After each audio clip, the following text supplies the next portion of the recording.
Hello, dear students. Welcome you all in digital classes of BN Public School.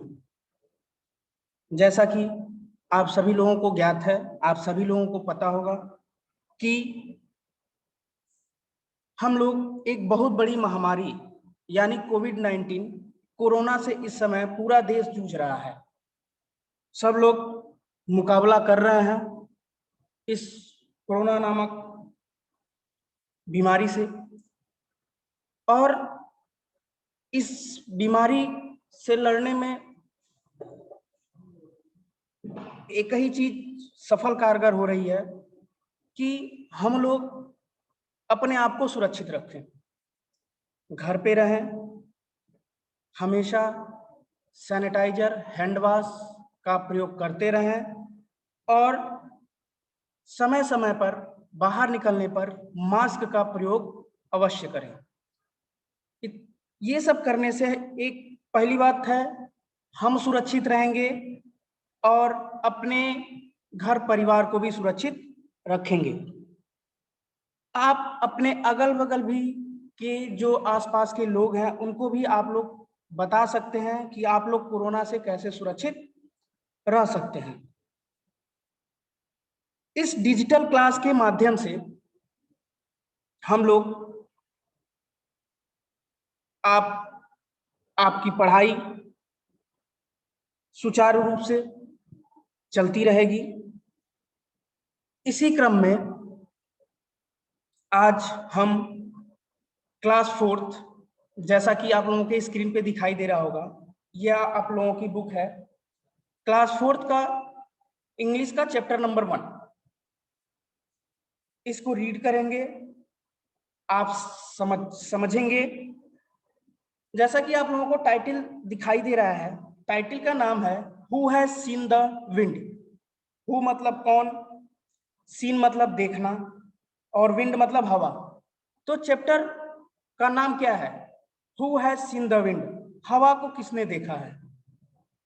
अब जैसे ही ये question, आगे देखिए क्वेश्चन मार्क लगा है, जैसे ही ये क्वेश्चन आप लोगों के दिमाग में आएगा तो तुरंत ये होगा आप लोगों के दिमाग में कि हवा को कौन देखा है भाई, हवा को तो कोई देख ही नहीं सकता। नहीं देख सकता तो हवा को क्या किया जाता है? महसूस किया जाता है। ठंडी ठंडी हवा चलती है, महसूस होता है ना, तो वैसे ही हवा को क्या किया जाता है? महसूस किया जाता है। इसमें पोएट ने, कवि ने ये बताया है कि आप हवा को कैसे महसूस करते हैं। हवा निरंतर अपना काम जारी रखती है। तो आइए इस चैप्टर को रीड करते हैं। तो देखिए फर्स्ट लाइन है, who has seen the wind. एक छोटा सा बच्चा भी दिखाई दे रहा है आप लोगों की तरह, वो भी अब इस चैप्टर को रीड कर रहा है, रीडिंग लिखा हुआ है, रीड कर रहा है। देखिए क्या रीड कर रहा है, who has seen the wind, यानी हवा को किसने देखा है। नाइदर आई नॉर यू, ना तो मैंने ना तो तुमने। इसमें यह भी क्लियर कर हो गया है कि हवा को किसी ने नहीं देखा है, ना तो हमने देखा है, ना तो आप लोगों ने देखा है। But when the leaves hang trembling, लेकिन जब जो पेड़ों की पत्तियां होती हैं, जो पेड़ों में लटक रही होती हैं, वो जो जब हिलती हैं, ट्रेम्बलिंग मतलब होता है कांपना। तो पत्तियां कांपने का मतलब यह है कि जब पत्तियां हिलती हैं, पेड़ों में जब पत्तियां हिलती हैं, the wind is passing through, तब वहीं से हवा क्या होती है? गुजरती है। हवा वहीं से क्या होती है? गुजरती है। Who has seen the wind, हवा को किसने देखा है।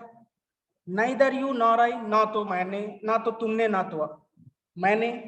बट व्हेन द ट्रीज बो डाउन देयर हेड्स, लेकिन जब पेड़ अपने ऊपरी भाग को झुकाते हैं, वो मतलब होता है झुकाना, और हेड मतलब होता है, हेड मतलब सिर, यानी पेड़ का सिर, यानी पेड़ का ऊपरी भाग जब वो झुकता है, the wind is passing by, तो हमको ये समझ लेना चाहिए कि हवा वहां से क्या हो रही है? गुजर रही है। O wind why do you never rest. फिर राइटर इस लाइन के माध्यम से, राइटर का पोएट इस लाइन के माध्यम से ये कहना चाह रहा है, कभी ये बताना चाह रहा है कि ओ विंड, अरे हवा, why do you never rest, कि आप कभी आराम क्यों नहीं करते हो। Wandering whistling and to and fro, हमेशा आप इधर उधर भटकते रहते हो या इधर उधर चलते रहते हो, बहते रहते हो, विस्लिंग। और जब हवा चलती है तो एक आवाज आती है, सनसनाहट की आवाज आती है। तो ऐसी आवाज आती है, bringing rain out of the west. और जब हवा चलती है तो हवा के चलने से ही बादल बनते हैं, और बादल से क्या होती है, बारिश होती है। And the dim north bringing snow. और और बारिश जो होता है वो हवा जब वेस्ट मतलब क्या होता है, पश्चिम। हवा जब चलती है पश्चिम से तो वो अपने साथ क्या लाती है, बारिश लाती है। एंड उत्तर से, उत्तर दिशा की तरफ से हवा क्या लाती है, बर्फ। स्नो मतलब क्या होता है, बर्फ होता है। तो हवा अपने साथ, हवा निरंतर अपना काम करती रहती है। तो इस पोयम के माध्यम से जो पोएट है वो हमको ये समझाने की कोशिश कर रहे हैं, या हमको ये समझा रहे हैं कि हम निरंतर अपना काम करते रहें। हमारा काम इस समय क्या है, हम अपनी पढ़ाई को जारी रखें, और सिर्फ पढ़ाई करते रहें ये भी आप लोगों को नहीं समझ ठीक अच्छा लगेगा। तो इस खेलना कूदना भी जरूरी है, क्योंकि आप लोग खेलते कूदते रहेंगे तो आप लोगों का शरीर स्वस्थ रहेगा, शरीर सही रहेगा। और पढ़ाई जरूरी है, पढ़ाई को आप लोग कंटिन्यू करते रहिए, पढ़ाई को आप लोग जारी रखिए। आज के लिए बस इतना ही। यदि इस पोयम में आप लोगों को कहीं कोई दिक्कत होता है तो कमेंट बॉक्स में मेंशन करके भेजिए, या फिर स्कूल के ऑफिस में संपर्क करिए। आपके जितने डाउट्स हैं सारे डाउट्स क्लियर कर दिए जाएंगे। नेक्स्ट वीडियो में हम लोग इस पोयम का एक्सरसाइज देखेंगे। आज के लिए बस इतना ही। धन्यवाद।